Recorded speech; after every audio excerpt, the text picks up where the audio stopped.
감사합니다. 오늘 주시는 주님 말씀은 에베소서 제1장입니다.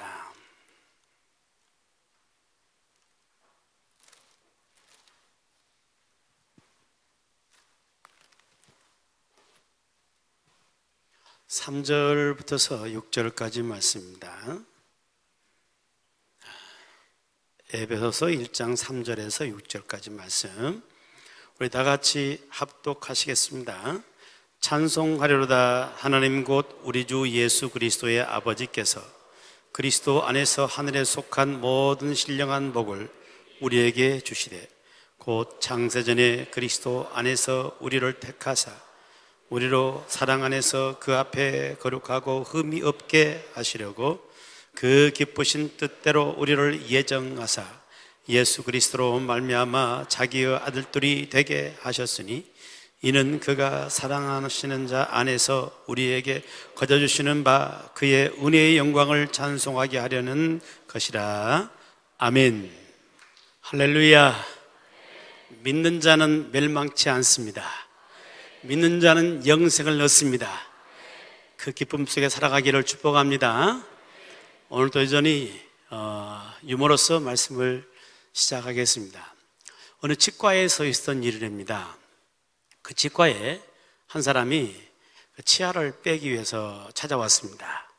그리고 의사 선생님과 상담을 마친 다음에 치아를 빼기 위해서 이렇게 대기하고 있는데, 문득 이 사람이 의사 선생님한테 질문하는 겁니다. 이거 한 개 빼는데 얼마예요? 돈이 상당히 궁금했던 모양이에요. 그래서 의사가 대답하기를 한 개 빼는데 5만 원씩 받습니다. 그래서 그랬더니 이 사람이 굉장히 화를 내면서 불평하는 겁니다. 아니, 이거 이 하나 빼는데 1분밖에 안 걸리는데 5만 원씩 받는 것은 너무 폭리 아니요? 그러면서 막 불평하고 막 그러는 거예요. 그때 묵묵히 그 말을 듣고 있던 그 의사가 한마디를 했더니 그 사람이 아무 소리도 못했다는 거예요. 뭐라고 말했냐 하면은 1분이 아까우시면 천천히 뽑아드릴 수도 있습니다 하고 이야기한 거예요. 천천히 뽑으면 어떻게 될지 상상해 보시기 바랍니다. 그 치아가 건강하다는 것은 복인 줄로 믿습니다. 그래서 우리 선인들은 그 치아의 건강을 오복 중에 하나로 이렇게 삼으시기도 했어요. 그 치아가 복되다는 것은 사람에게는 어떤 즐거움이라는 게 있어요. 즐거움. 그 가운데서 먹는 즐거움을 빼놓을 수가 없잖아요. 식도락이라 그러지 않습니까? 먹을 때 그 즐거움은 굉장해요. 제가 가끔씩은 금식하거든요. 금식하다 보게 되면은 이 먹는다는 게 얼마나 중요한지를 알아요. 금식하면은 세상 모든 즐거움이 하나도 없어. 맥도 없고 사는 맛도 없고 아무런 즐거움이 없어요. 그러니까 먹고 산다는 게 얼마나 귀한 건지 몰라요. 그 즐거움이 커요. 그런데 이렇게 먹을 수 있는 즐거움, 뭐가 있어야 가능해요? 이 치아가 있어야 가능하다고 말이에요. 그러니까 치아가 복이에요, 여러분. 그런가 하면 사람이 먹어야 사는 이 생존할 수 있는 건데, 이 먹는다는 행위에서 첫 단추, 먹는 행위의 첫 단추는 바로 이 치아가 하거든요. 입에 넣고 앞니로는 자릅니다. 송곳니로는 찢어요. 어금니로는 갈아요. 그래가지고 그것을 식도를 통해서 윗속으로 집어 넣어줘가지고 소화를 시켜서 사람이 살아가는 겁니다. 그래서 이게 사람이 생존할 수 있는 중요한 이 첫 단추를 바로 이 치아가 감당을 하고 있는 거죠. 그래서 이 치아가 오복 가운데 하나가 되는 것입니다. 여러분, 치아 좋은 거 감사하시길 바라고, 또 그 치아들을 잘 관리하기를 축복합니다. 크게 아멘은 괜찮아요. 근데 우리는 그것으로 만족하지 않지요. 치아가 좋다고 해서 그것으로 하나 복 받았네 이게 만족하지 않고, 우리는 또 다른 복을 우리는 찾죠. 그 복이 우리는 사랑하는 자녀들이 잘 되는 복. 아멘. 자녀들이 잘 되는 복. 누구나 다 원하는 바이죠. 뭐 내 치아보다 중요한 것은 내 자녀들이 잘 되는 거. 다 누구든지 이걸 원하지 않습니까? 그래서 이 애들이 어릴 때부터 건강하게 자라는 그런 모습 보고 싶고, 또 공부도 기왕이면 어쨌으면 좋겠고 잘했으면 좋겠고, 그래서 좋은 대학교 갔으면 좋겠고, 좋은 대학을 졸업하자마자 취업했으면 좋겠고, 취업해서 어느 정도 좀 이제 안정이 되면은 또 좋은 배우자 만나서 좋은 가정 이뤘으면 좋겠고, 좋은 가정 이뤘으면 또 그것에 후손 낳았으면 좋겠고, 그리고 서로 이렇게 화목하게 살았으면 좋겠고.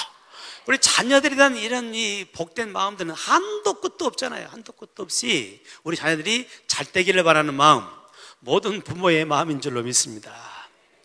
우리 자신도 직장에서나 일터에서 잘 되기 바라잖아요. 그래야만이 내 삶이 힘이 있어지고 내 삶이 풍성해지니까 그 잘 되기를 바란단 말이에요.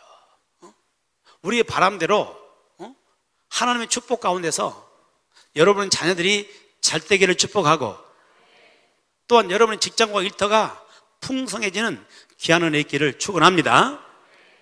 자, 그런데 우리가 정말 소유해야 할 복이 이것이 전부이냐? 오늘 성경은 우리에게 또 다른 복을 말씀하시는데, 이 복은 차원 높은 복을 우리에게 말씀하십니다. 함께 보신 이 에베소의 말씀은 하나님께서 사도 바울을 통해서 에베소 교회에 주신 말씀인데, 이 말씀은 곧 또한 우리에게 주신 말씀이기도 하는 거예요. 에베소 교회는 어떤 교회냐? 초대교회에서 굉장히 유명하고 중요한 교회였습니다. 그래서 요한계시록에 보게 되면 예수님께서 7개 교회의 말씀을 주시는데, 7개 교회는 그 당시에 대표적인 교회거든요. 근데 그 가운데도 가장 먼저 말씀을 줬던 교회가 바로 이 어떤 교회겠어요? 눈치로 말하면 된다니까. 어느 교회? 이 에베소 교회. 그만큼 에베소 교회는 유명하고 중요한 교회였어요. 근데 이 교회가 위치하고 있는 것은 아시아, 소아시아 지방의 아주 큰 항구에 위치해 있습니다. 그래서 동서의 모든 무역들을 바로 그 항구를 통해서 다 거쳐가는 거예요. 그러니까 거기에 많은 사람들이 함께 몰려오는데 무엇을 위해 몰려오겠어요? 더 많은 돈을 벌고 싶은 사람들이 바로 그곳으로 몰려와요. 그래서 그 지역 자체가 굉장히 풍요롭고 돈이 많은 이런 부유한 도시가 된 거죠. 자, 그런데 거기서 또 뭐가 있냐면은 세계 7대 불가사의 중에 하나로 뽑히는 아르테미 그 신전, 그 신전이 거기에 있어요. 그 신전은 그 당시에 너무나 웅장하고 너무나 거대하고 너무나 아름답게 지어진 거예요. 어떻게 그 당시에 그런 건물을 지을 수 있었을까? 이거 불가사의 중에 하나거든요. 근데 그 신전에서 모시고 있는 신이 바로 뭐냐면은 여신인 아데미신입니다. 아데미신. 이 아데미신은 풍요를 주고 또한 생산을 하게 만드는 그런 신이라고 이렇게 모시고 있는 겁니다. 아데미신에는 유방이 굉장히 많이 날렸어요, 몸에. 그리고 이 아데미신을 이렇게 흥분을 시키게 되면 아데미신이 복을 내린다 해가지고 그 신전에 여사제들이 있습니다. 여사제들이 음란한 짓을 그 신전에서 행하는 거예요. 그러면 아데미신이 그거 보고 흥분해가지고 백축복한다는 바로 그런 신전이 있는 곳이 바로 이 에베소 교회, 에베소 교회 위치에 있거든요. 내가 몰라 그런 거 아닌데. 근데 이 에베소 교회의 이 모습은 지금 이 사람들이 추구한 게 딱 보이잖아요. 하나가 바로 뭡니까? 물질적인 풍요. 이것을 위해서 모인 사람들이고, 두 번째는 그 성에 있는 신전에 있는 영향을 가지고 사람들은 쾌락을 위해서 살아가는 거예요. 오늘 이 시대도 똑같은 그런 마음을 가지고 삽니다. 이 시대에 살아가는 사람들이 우리가 어떻게 하면 좀 더 많은 돈을 벌고 풍요롭게 살 수 있을 것인가, 이걸 위해서 몸부림치면서 삶을 살아가는 거죠. 그것이 복이라고 살아가는 거예요. 복이 되긴 되는 거예요. 그리고 뭔가 물질적으로 뭔가 좀 풍요로워지고 안정이 되지면 그 다음부터 찾는 게 바로 뭐예요? 보다 더 즐거운 일, 어떤 쾌락, 이것을 추구하면서 세상을 살아가는 거예요. 이런 것이 복이다라고, 이렇게 누리며 사는 것이 복이다라고 생각하며 사는 것이 당시의 에베소 교회의 상황이나 오늘을 살고 있는 우리 상황이나 똑같은 그런 모습이에요. 그런데 바로 그들에게 주셨던 하나님의 말씀은 차원 높은 복, 그건 비교할 수 없는 근본적인 복에 대해서 말씀을 주시는데, 그게 바로 3절 말씀입니다. 3절을 같이 한번 볼까요? 3절 시작. 찬송하려로다 하나님 곧 우리 주 예수 그리스도의 아버지께서 그리스도 안에서 하늘에 속한 모든 신령한 복을 우리에게 주시되, 하나님께서 주신 말씀 보게 되면 하늘에 속한 신령한 복이 있다는 거예요. 이 복을 받아야 한다는 겁니다. 하늘에 속해 있는 거예요. 땅에 속한 것이 아니라 하늘에 속한 신령한 복, 영에 속한 복, 이런 복을 우리는 누리고 받고 그렇게 삶을 살아야 한다는 것입니다. 왜냐하면 이 복이, 하늘에 속한 신령한 복이, 이것이 복의 본질이니까 그런 거예요. 아무리 세상에서 풍요롭게 살고 쾌락을 다 만끽하면서 삶을 산다 할지라도 그것은 잠시 잠깐 지나가는 겁니다. 그러나 하늘에 속한 신령한 복을 받는 그런 사람들은 이 땅에서도 보게 되는 것이고 하늘에서도 보게 되는 것이고 영원히 복된 줄로 믿습니다. 그래서 우리가 정말 소유해야 될 그 복은 하늘에 속한 신령한 복이라는 거죠. 그러면 그 하늘에 속한 신령한 복이 바로 무엇이냐? 4절과 5절 말씀 우리 같이 한번 읽어보겠습니다. 시작. 곧 창세전에 그리스도 안에서 우리를 어떻게 했어요? 우리를 택하사, 계속해서요, 우리로 사랑 안에서 그 앞에 거룩하고 흠이 없게 하시려고 그 기쁘신 뜻대로 우리를 예정하사 예수 그리스도로 말미암아 어떻게 했어요? 자기의 아들들이 되게 하셨으니. 할렐루야. 하늘에 속한 신령한 복이 바로 뭐냐? 창세전부터 하나님께서 우리를 택하였다는 것입니다. 이것이 바로 신령한 복이란 말이에요.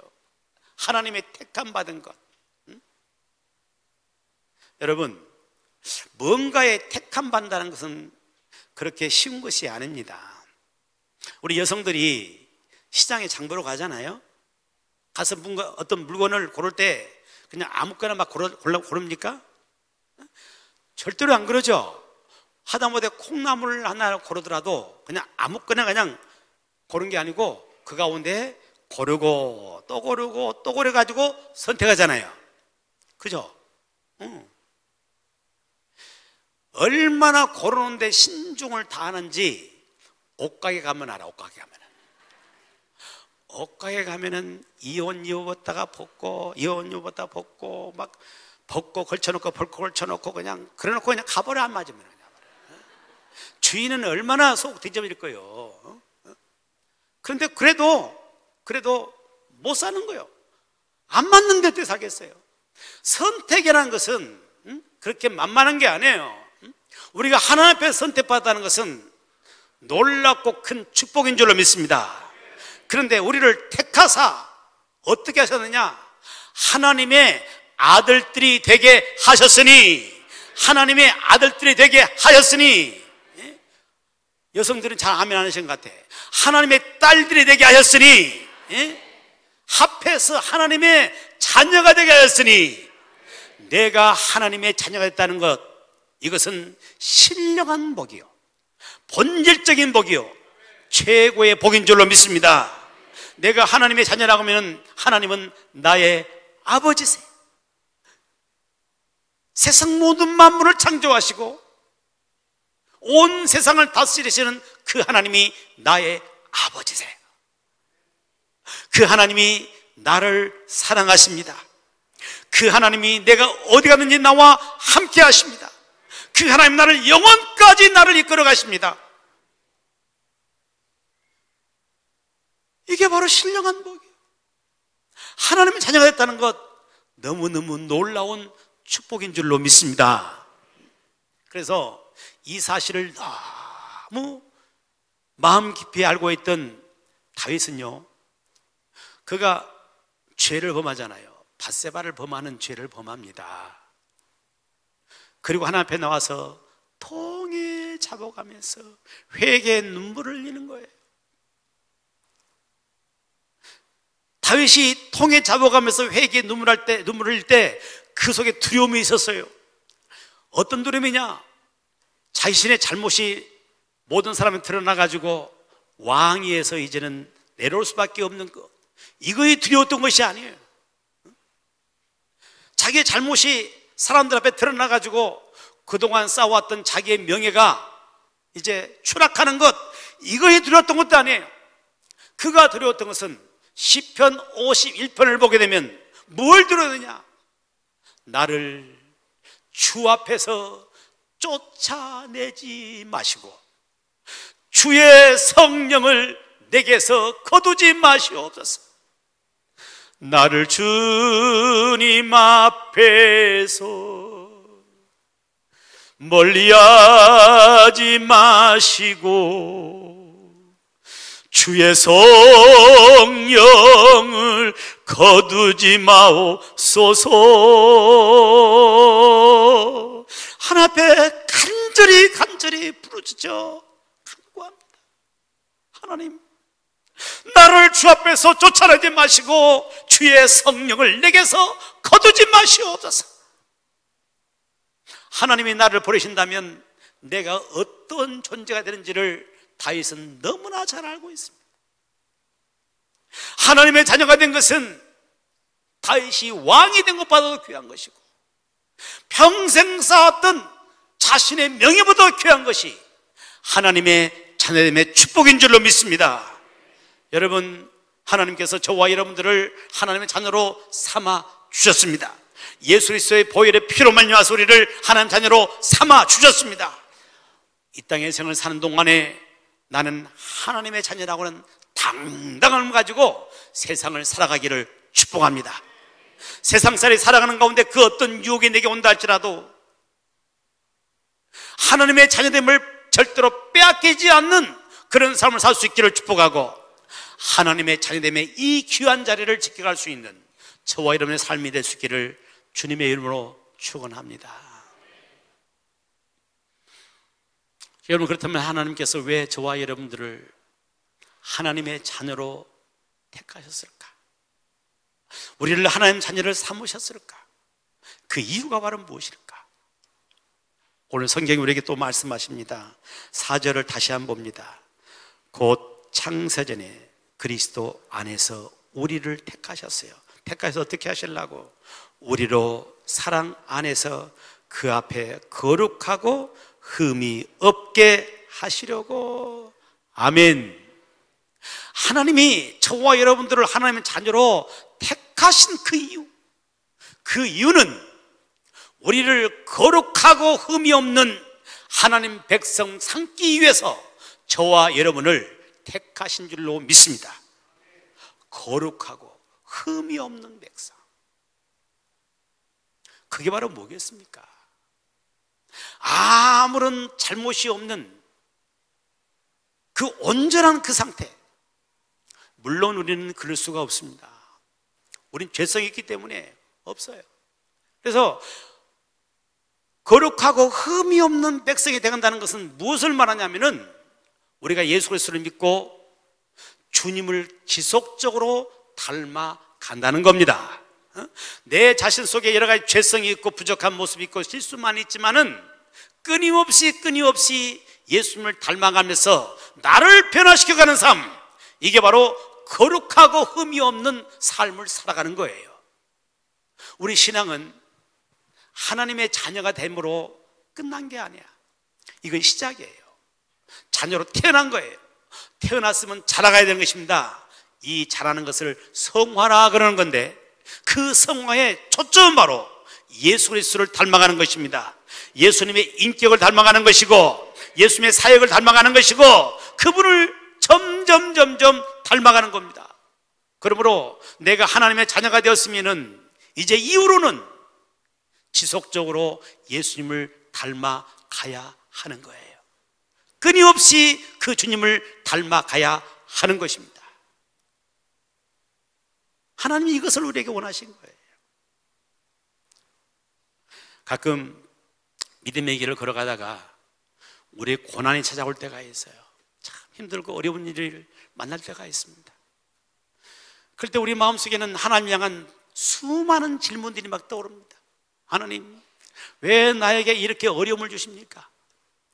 하나님 나의 아버지라면서요, 아버지신 하나님이면 나를 도와주셔야 하는데 왜 나에게 이렇게 어려움 속에 그냥 두십니까? 막 수많은 질문들이 우리에게 떠오르게 되죠. 여러분, 내가 하나님의 자녀인데 왜 하나님께서 우리를 고난을 당하게 만들고 어려움을 만나게 만드는가? 그 이유가 바로 뭐겠어요? 결국은 그 목적이 오늘 성경에 말한 대로 거룩하고 흠이 없는 백성 우리를 만들어가기 위하심인 줄로 믿습니다. 그 고난을 통해서 우리를 그렇게 아름답게 빚어가시는 하나님의 솜씨라는 이야기인 겁니다. 여러분, 정원에 보게 되면 정원수들 있잖아요. 정원수들 값이 싸요, 비싸요? 아주 비싸죠. 정원수들은 함부로 자란 그런 나무가 아니야. 가까운 정원수. 이 정원수가 그렇게 아름다운 것은 정원사들의 가위질로 착착착착 필요 없는 것을 쳐내고, 볼품 연쪽을 쳐내가지고 아름답게 그 나무를 이렇게 보여요. 이렇게 만들어 놓으니까 이게 그렇게 아름다운 거예요. 정원사의 가위질이 그 난잡한 그 나무를 아름다운 나무로 만들어가고, 과수원에서 과수를 기르는 이런 분들이 가위질을 합니다. 갈치기를 하는 거예요. 그 갈치기가 없으면 나무의 열매를 제대로 못 맺습니다. 근데 갈치를 통해서 튼실한 그런 열매를 맺을 수 있도록 그렇게 만들어 가는 거예요. 여러분, 하나님은 때로는 우리 가운데 정원사로, 과수원지기로 우리 가운데 역사할 때가 있습니다. 우리의 정말 잘날 부분들, 고쳐야 할 부분들, 이런 부분들을 하나님께서는 고치길 바라시는데, 내 힘으로 아니 될 때 하나님께서는 고난이 나는 가위질을 통해서 우리를 아름답게 빚어가시면서 거룩하고 흠이 없는 하나님의 백성으로 만들어가는 하나님의 역사라는 사실을 잊지 않기를 축복합니다. 여러분, 때로 고난을 만나는 그런 가운데 원망만 불평만 하지 말고 낙심하지 말고 나를 돌이켜보면서 하나님이 왜 나에게 이런 고난을 주셨는가, 이 고난을 통해 하나님께 나를 어떻게 되기를 바라시는가, 그분의 뜻을 바라오면서 내 자신을 보다 더 거룩하고 흠이 없는 하나님 백성으로 만들어가기를 축복합니다. 축복합니다. 여러분, 우리가 하나님 백성인데 세상살이 살아가면서 하나님이 원치 않는 길을 걸어가고 내 마음대로 고집부려 살아가고 그 죄 가운데 늘 살아가는데도 불구하고 하나님이 가만 두고 계신다면, 모른 척하고 눈 감아 주신다면 축복입니까? 저주입니까? 한번 대답 좀 해봐요. 그게 축복입니까? 저주입니까? 근데 우리는 그 저주 받기를 늘 바래. 가만 놔뒀으면 좋겠고, 눈 감아 있으면 좋겠고 늘 그러잖아요. 그건 절대로 축복이 아니라 저주예요, 저주. 어느 스승과 제자가 함께 길을 가는 거예요. 길을 가다 보니까 어떤 사람이 길가에서 그 담벼락에다가 소변을 보고 있는 겁니다. 그 스승이 그 사람을 불러 세워가지고 호통을 치는 겁니다. 아니, 사람들이 지나는 대로변에서 이렇게 소변을 보는 것, 이것이 괜찮은 것이냐 막 그러면 호통을 치니까 그분이 잘못했다고 죄송하다고 다시는 안 그러겠다고 그러는 거예요. 와, 우리 스승님 대단하다 하고 이렇게 같이 또 길을 가다 보니까 또 어떤 사람이 대로변 가도 아니고 가운데, 대로 가운데에서 용변을 보고 있는 거예요. 용변을. 응? 그래서 이 제자가 생각할 때는 저 사람이 이제 우리 스승한테 죽어버렸다 이제. 그래서 생각하는데 웬걸 스승님이 아무런 터치를 않고 그냥 지나가는 겁니다. 이 제자가 이상한 거죠. 이상하죠. 아니 아까 그 소변 좀 볼 때는 막 그냥 그렇게 호통치더니 그 대로변 가도 아니고 가운데서 그냥 용변을 보고 있는데 그냥 왜 그렇습니까? 그랬더니 그 스승이 그런 말을 해주더랍니다. 소변 봤던 그 사람은 내가 야단을 쳐주면은 자신을 바꿀 사람이기 때문에 야단 친 거고, 이 대로변 한 가운데에서 용변 보고 있는 그 사람은 내가 야단 쳐봤자 절대로 들을 사람이 아니야. 그러니까 내가 내버려 둔 거야. 내버려 둔 거예요. 하나님도 그러셔요. 하나님도. 그래서 로마서 1장에 보게 되면 그런 말이 있습니다. 그들의 마음에 하나님 두기를 싫어하며, 마음에 하나님 두기를 싫어해.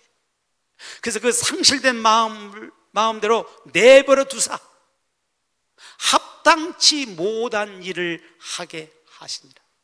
그냥 내버려 둬요. 이건 절대로 축복이 아닙니다. 하나님은 저와 여러분들을 하나님의 자녀로 삼으신 그 이유가 거룩하고 흠이 없는 하나님 백성 되기를 원하신 거예요. 그 예수 그리스도를 닮아가기를 원하신 것이에요. 우리가 잘못 나갈 때 하나님께서 우리에게 때로는 고난이라는 가이드를 통해서 우리를 다듬어 주시고 잡아주실 때 그것이 우리 삶을 복되게 만들어 가는 줄로 믿습니다. 우리 너무나 잘 아는 욥이라는 분 알잖아요. 욥은 엄청난 고난을 당했습니다. 말할 수 없는 고난을 당하는 가운데 하나님의 수없는 많은 이야기가 있었습니다. 하나님께 원망도 해보고 질문도 해보고 왜 그러냐고 따져보기도 하고 수없는 말들이 있었습니다. 그런데 그가 깊이 그런 가운데 깨닫는 깨달음이 있었습니다. 욥기 23장에서 깨닫게 되는데 그 깨달음의 말이 뭐였냐?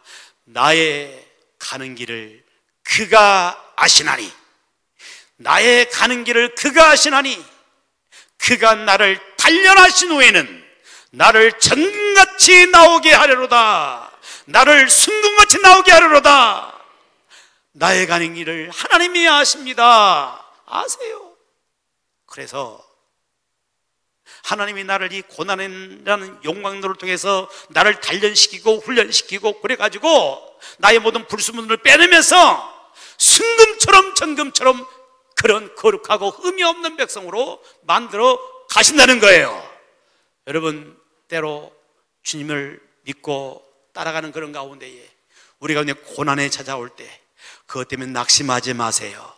거기는 하나님이 우리를 더 깨끗하게 만드시고 거룩하고 흠이 없게 만드시는 하나님의 마음이 그 속에 담겨 있다는 사실을 깨달을 수 있기를 축복하고 살아갈수록 더욱더욱 주님을 닮아가는 복 있는 성도가 되기를 축원합니다. 하나님께서 우리를 거룩한 백성, 흠이 없는 예수님을 닮아가는 그런 백성을 삼아가지고 어떻게 하기를 바라시냐? 그게 바로 6절 말씀입니다. 6절 한번 보십시다. 시작. 이는 그가 사랑하시는 자 안에서 우리에게 가져주신 바 그의 은혜의 영광을 어떻게 해요? 찬송하게 하려는 것이라. 아멘. 우리가 하나님의 거룩한 백성이 됩니다. 흠없는 거룩한 백성이 돼가지고 이제 하나님의 은혜의 영광을 찬미하는 사람, 찬송하는 사람, 그런 사람 되게 하시는다는 이야기죠. 여러분, 여기 찬송이라는 말은 부르는 찬송일 수도 있어요. 그렇지만 이 찬송이라는 말은 하나님을 높이는 것입니다. 하나님을 드러내는 것입니다. 우리가 거룩한 주의 백성이 되어가면은, 예수님을 점점점 닮아가게 되면은 우리의 삶을 통해서 하나님이 드러나는 것입니다. 나의 가정 속에서 내가 예수님을 점점 닮아가게 되면 하나님이 들어가는 거예요. 나를 통해서. 나의 이웃 가운데, 내 직장 가운데서 내가 점점 예수님을 닮아가게 되면 나를 통해서 하나님의 영광이 드러나기 시작하는 것입니다. 하나님이 그렇게 되기를 원하신다는 것입니다. 저는 향수를 잘 안 씁니다. 주일날도 향수 안 써요. 향수 뿌렸나고 이렇게 와서 냄새 받을 필요 없어요. 내 냄새입니다, 이 주일날. 평일에도 거의 안 씁니다. 거의 안 쓴다면은 어떤 경우는 쓴다는 이야기죠. 그런데 항상 쓰는 때가 있습니다. 언제냐면은 토요일 새벽에.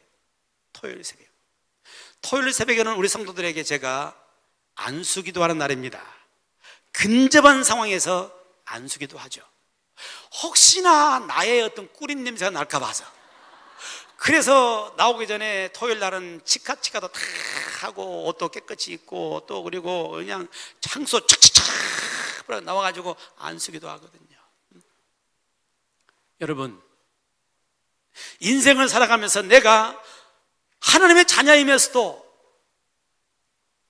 예수 그리스도를 닮아가고 거룩한 백성이 돼가지 못하면은 계속해서 내 꿀인 냄새만 풍기면서 인생을 살 거예요. 그러나 내가 예수님을 점점 닮아가는 사람보다 흠없고 또 거룩한 백성으로 점점 자라가게 되면은 나를 통해서 예수님의 냄새가 날 줄로 믿습니다. 여러분, 세상이 왜 교회에 대해서 손가락질합니까? 왜 예수 믿는 사람들에 대해서 비난합니까? 그 이유는 단 하나예요. 하나님을 믿는다고 하면서 그 속에서 하나님의 냄새가 없어요. 하나님을 닮아가는 모습이 없어요. 이것 때문에 세상의 교회를 비난하는 겁니다. 여러분, 하나님이 저와 여러분들을 세상 가운데서 택하여서 하나님의 자녀라는 신령한 복을 허락해 주셨습니다. 이 온 우주가 바꿀 수 없는 하나님의 자녀라는 놀라운 복을 주셨습니다. 이제 우리는 하나님이 원하시는 대로 점점 예수님을 닮아가는 데 힘을 쓰고 거룩하고 흠없는 백성이 되어가도록 점점 우리가 모든 마음을 다하고 그렇게 살아가서 우리가 사는 삶을 통해서 하나님을 드러내는 멋지고 아름다운 삶이 되기를 주님의 이름으로 축원합니다.